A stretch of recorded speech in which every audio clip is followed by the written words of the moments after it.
Hi, welcome to the video. This week I'm going to be testing how different water treatments affect the biological filter. This is particularly important when you're treating an illness in your fish, because it's been said many times that you need to understand exactly what the illness is you're treating in order to effectively treat it. And I've always sort of been slightly confused by this, because I thought, well, there are actually quite a number of generic treatments that deal with most illnesses, so why do you have to know exactly which one? But what I've learned is that it's really important, because these illnesses can be actually pretty stubborn and need several treatments, and if you don't know exactly what you're going after, then you might not go far enough to eradicate it. But also, some of these treatments have a really detrimental impact on the biological filter. So we're going to test what the magnitude of that impact could be with some familiar treatments here. So the first one, well, slightly different from the treating an illness, but this is tap water. So what I've done is I've taken 10 pieces of K3 out of my mature fluidised bed filter, and I put it in a bucket of tap water for 6 hours, and then it's gone into this solution. All of these are from the same bucket of water that's had 2 milligrams of ammonia added, using this household ammonia, which works very well for this sort of testing and for maturing ponds and aquariums. The second test is the old favourite potassium permanganate at the sort of level of dose that you might treat a whole pond of 2 milligrams per litre, and I exposed that to the potassium permanganate again for 6 hours. I did it using dechlorinated tap water, because I didn't want the potassium reacting with all the organics in the water. So that was purple at the start and it was purple at the end as well, so it had a full 6 hours of exposure to that. The next one is a fairly familiar treatment of formaldehyde and malachite green. So what I used for this was the TAP range. There's lots of good makes of this, and this is just the one I happen to be using at the moment, but I've used other ones and they're all pretty good. So I've dosed this at the recommended level on the bottle. This treatment, there are different sort of cycles of treatments that you can use with malachite green and formalin.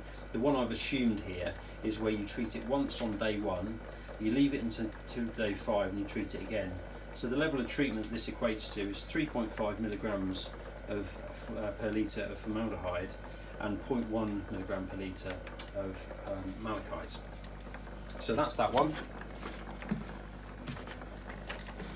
The next one is something of a sort of benchmark to compare this to, which is 10 pieces of K3 straight out of the filter. I put that in a bucket of pond water for the afternoon as well, because I didn't want any influence from being out of the pond for 6 hours to be sort of spoiling the results overall.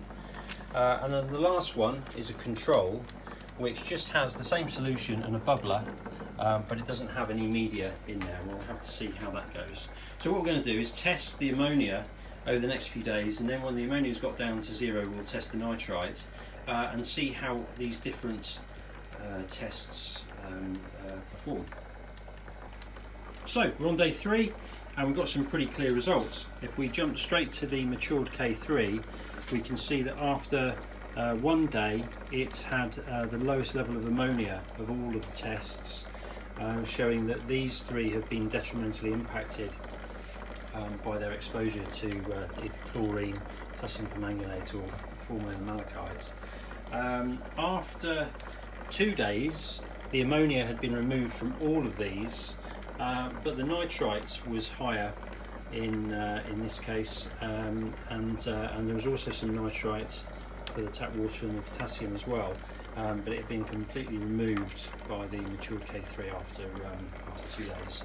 So then one more day, after 3 days, I did the test again, and all of the tests had removed the nitrite and ammonia. So we added an extra day or so by having exposed to these different treatments compared to the untreated media, showing that it does have some impact, but it doesn't completely wipe out your biological filter. It just gives it a little bit of a knock, up to say 50% longer to convert the the ammonia into safe nitrate, or relatively safe nitrate. Something that's a little bit strange is our control here also has a no ammonia after day 3.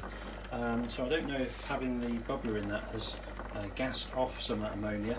You'd expect that that would happen to some extent, given that you can smell ammonia, so it must be evaporating, being released from the water to some degree, but not that you can smell it off pond water, it's too dilute. But if you smell that bottle, it's going to blow your head off. So we know that some of it's lost, so perhaps that explains that strange result there. Anyway, that's it for this test.